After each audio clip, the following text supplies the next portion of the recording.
Mi novela favorita. Una versión sonora de la esencia de las obras literarias, patrimonio de la humanidad, seleccionadas y presentadas por Mario Vargas Llosa. Les habla Mario Vargas Llosa. Hoy tenemos para ustedes una de mis novelas favoritas, Madame Bovary. Gustave Flaubert tardó 5 años en escribir Madame Bovary, su primera obra maestra. Antes había escrito relatos y novelas que lo dejaron con la sensación de que había sido incapaz de alcanzar lo que se proponía. Se dice que, después de leer en voz alta a lo largo de varios días a un grupo de amigos el manuscrito de La Tentación de San Antonio, aquellos le aconsejaron que intentara algo muy distinto. No un gran fresco romántico situado en la antigüedad, sino una historia contemporánea, tomada de las ocurrencias cotidianas de la Normandía de Flaubert.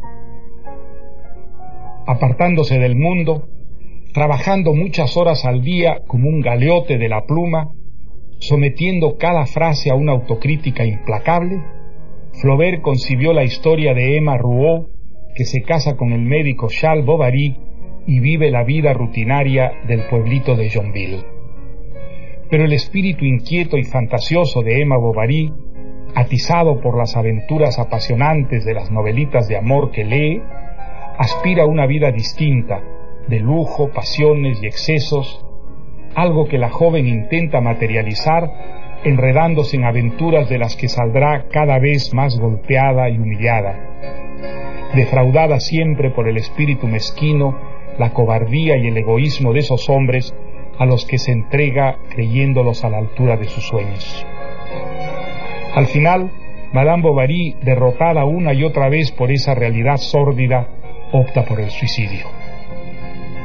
Para muchos, Madame Bovary inaugura la novela moderna y sienta las bases de la gran revolución narrativa del siglo XX. Hasta Flaubert, la novela era considerada un género plebeyo, a diferencia de la poesía, donde la belleza del lenguaje alcanzaba su máxima expresión. Flaubert se empeñó en que la prosa narrativa tuviera también la excelencia artística de la poesía, y dio un método de trabajo según el cual una frase alcanzaba la perfección si pasaba la prueba musical, es decir, si al ser leída en voz alta encantaba al oído. Si algo chirriaba en ella, el pensamiento era confuso o incorrecto, y por lo tanto la frase debía ser rehecha de principio a fin. Eso hace que Madame Bovary nos parezca un objeto en el que nada falta y nada sobra, como en una sinfonía de Beethoven, un cuadro de Rembrandt o un poema de Góngora. Yo leí Madame Bovary en el verano de 1959 al llegar a París. Nunca me había ocurrido antes, ni me ha ocurrido después, que un libro absorbiera mi atención de tal manera que me pasara horas de horas prendido de él, olvidándome de comer y de todo, hasta que me rindió la fatiga y caí dormido. Pero al despertar seguí leyendo, devorando esa historia, una de las más conmovedoras y mejor concebidas y escritas de la literatura. Y ahora dejo con ustedes a Madame Bovary. Estamos en Francia. No en París, sino hacia el norte, en Normandía, un pueblecito de tantos. Allí vive la familia Bovary. Después de muchos esfuerzos y gracias a su empeño más que a su talento, el joven Charles Bovary ha cumplido el sueño de su madre recibiendo el título de oficial de sanidad. Charles no es un hombre enérgico y permite que su madre decida a dónde va a ejercer su profesión y con quién se va a casar.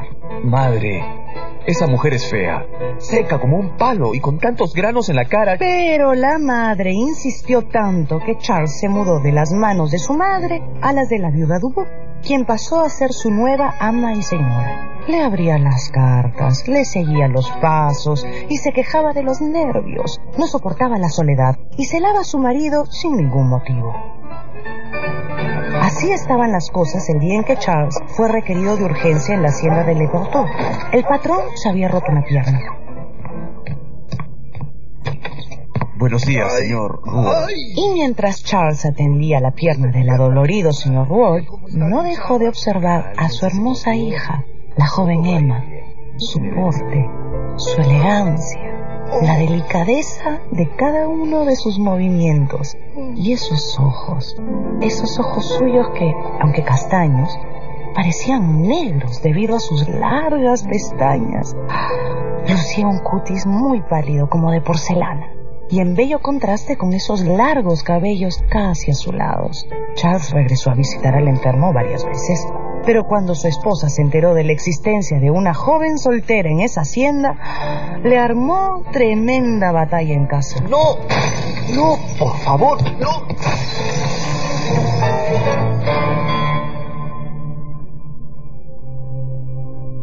Al día siguiente, mientras Charles corría la cortina del dormitorio, su mujer suspiró y cayó al suelo. Estaba muerta. ¡Qué golpe atroz para Charles! Ese hombre estuvo semanas sumido en un doloroso sueño, porque, después de todo, sí la había querido. ¡Buenos días! ¡Mi buen señor Rouault! ¿A qué debo el honor de su visita? Quería darle mis condolencias. Gracias. Gracias. Y le diré que mi hija Emma piensa en usted y dice que usted la olvida. Vamos, anímese y visítenos, señor Bovary.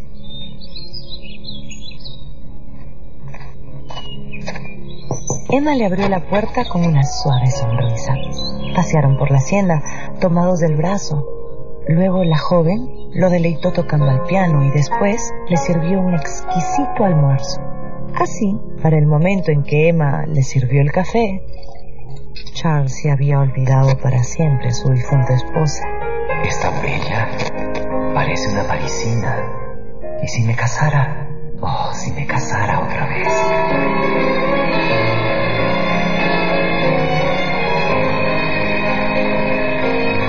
Charles Bovary regresó de la hacienda a su pueblo. Iba de la mano de su nueva esposa, Emma Bovary, Madame Bovary. Él rebosaba de felicidad, pero Emma,